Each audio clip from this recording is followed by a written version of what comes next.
ব্যারাকপুরে তৃণমূল কাউন্সিলরের মারে বৃদ্ধের মৃত্যুর অভিযোগ, আর এই নিয়ে সোমবার চিড়িয়ামোড়ে বিক্ষোভ দেখায় বিজেপি। অভিযুক্ত রবীন্দ্রনাথ ভট্টাচার্যকে রবিবারই গ্রেফতার করে পুলিশ। তার বিরুদ্ধে খুনের মামলা রুজু হয়েছে। এদিন আদালত তাঁর 7 দিনের পুলিশ হেফাজতের নির্দেশ দেয়।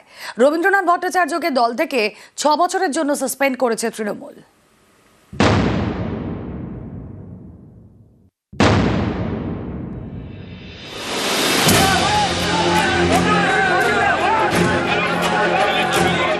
ব্যারাকপুরে প্রতিবাদী বৃদ্ধকে মারধর, তৃণমূল কাউন্সিলরের মারে বৃদ্ধের মৃত্যুর অভিযোগ। এ নিয়ে সোমবার পথে নামে বিজেপি। ব্যারাকপুরের চিড়িয়ামোড়ে বিক্ষোভ দেখায়। রাস্তায় বসে পড়েন বিক্ষোভকারীরা। ব্যাপক উত্তেজনা তৈরি হয়। অভিযুক্ত তৃণমূল কাউন্সিলর রবীন্দ্রনাথ ভট্টাচার্যকে রবিবার গ্রেপ্তার করে পুলিশ। এদিন তাকে ব্যারাকপুর আদালতে পেশ করা হয়। আদালত চত্বরে পৌঁছে যায় বিজেপির মিছিল। সেখানেও হাওয়া গরম হয়ে ওঠে। পুলিশ ও বিজেপি কর্মীদের মধ্যে ধস্তাধস্তি শুরু হয়ে যায়। রবীন্দ্রনাথ ভট্টাচার্যকে ইমিডিয়েট ফাঁসি দেওয়া দরকার, একদম বিচার করে। আর দ্বিতীয় কথা হলো, ওর যত সঙ্গে সাঙ্গপাঙ্গ যারা ছিল তাদেরকেও গ্রেফতার। পরিবারের সঙ্গে কথা হয়েছে, তাদের বাড়ির লোকের সঙ্গে কথা হয়েছে, তাদের ফ্যামিলি ফ্রেন্ডদের সঙ্গে কথা হয়েছে, কিন্তু ওরা ভয় পাচ্ছে। পুলিশ ওদেরকে গিয়ে ভয় দেখায়।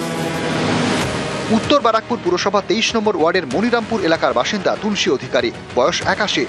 তার বাড়ির পাশে একেবারে গা ঘেঁষে 4 তলা বিল্ডিং তৈরি করা হচ্ছে বলে অভিযোগ। পরিবারের দাবি, বছরখানেক আগে পুরসভায় এ নিয়ে অভিযোগ জানান বৃদ্ধ। সম্প্রতি পুরসভায় লিখিত অভিযোগ করেন বৃদ্ধের ছেলে। রবিবার এ নিয়ে তুমুল অশান্তি বাধে। এলাকায় একটি চায়ের দোকানে বসেছিলেন হেমন্ত অধিকারী। সেখানে হাজির হন তৃণমূল কাউন্সিলর রবীন্দ্রনাথ ভট্টাচার্য। পুরসভায় নালিশ জানানোয় হেমন্তকে চড় থাপ্পড় মারেন। ঘটনাস্থলের কাছেই হেমন্তর বাবা তুলসী অধিকারীর ইলেকট্রিকের দোকান। ছেলেকে বাঁচাতে তিনি চায়ের দোকানে যান। কাউন্সিলরের সঙ্গে শুরু হয় কথা কাটাকাটি। অভিযোগ, তখনই বৃদ্ধকে পরপর 2 বার লাথি মারেন কাউন্সিলর। ঘটনাস্থলে লুটিয়ে পড়েন তুলসী অধিকারী। ব্যারাকপুর ক্যান্টনমেন্ট হাসপাতালে নিয়ে গেলে বৃদ্ধের মৃত্যু হয়। পরিবারের নালিশে গ্রেপ্তার করা হয় তৃণমূল কাউন্সিলরকে। রবিবার রাতে নিহতের বাড়িতে যান ব্যারাকপুরের তৃণমূল সাংসদ পার্থ ভৌমিক। অভিযুক্ত কাউন্সিলরকে তৃণমূল থেকে 6 বছরের জন্য সাসপেন্ড করা হয়েছে। স্থানীয় কাউন্সিলর কেন ব্যক্তিগতভাবে জড়িয়ে পড়লেন, এটা অতি অবশ্যই দলের কাছে সঠিক ধারণা পোষণ করছে না, এবং দল সঠিক ধারণা পোষণ করছে না বলেই রবীন ভট্টাচার্যকে 6 বছরের জন্য দল থেকে সাসপেন্ড করছে। এবং প্রশাসনের মতো প্রশাসনিক ব্যবস্থা গ্রহণ করবে, আইনের পথে চলবে। তাহলে যেটা নিয়ে প্রতিবাদ, সেটা যদি আমাদের মিটে যায় তা আমরা তাহলে সেটা নিয়ে জানবো। আমরা জানবো আমার বাবার এটাই আশাপূর্ণ হয়ে গেল। কনস্ট্রাকচার করতে দেবো না এখনো পর্যন্ত। আমরা যদি এখনো লড়ে যাবো কনস্ট্রাকচার যে না দেবে, এটা দেবে। তার বাবা চলে গেছে, চলে যাক, কিন্তু আমরা চেষ্টা করছি তার কনস্ট্রাকচার না। আপনারা খুশি? আমরা তো অনেকটাই খুশি। আজকে কাউন্সিলর লাথি মেরেছে কলকাতার অনতি দূরে, তার জন্য এটা নিয়ে চর্চা হচ্ছে। কিন্তু 2021-এর নির্বাচনের পর 56 জন বিজেপি কর্মীকে খুন করা হলো, 27 জন মহিলা গণধর্ষিতা হলেন।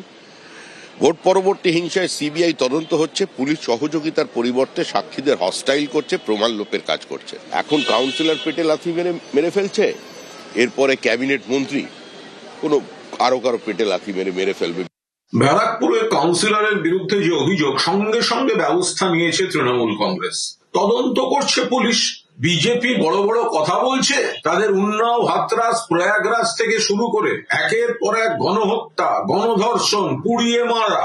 দল অনেক বড়, সমাজ অনেক বড়। কোথাও কোনো বিচ্ছিন্ন ঘটনায় কেউ জড়িয়ে পড়লে দল এক মুহূর্ত রেয়াত করেনি, ব্যবস্থা নিয়েছে। দেখান না আপনাদের যাদের বিরুদ্ধে অভিযোগ নিয়ে উঠেছে, সে দল কি ব্যবস্থা নিয়েছে।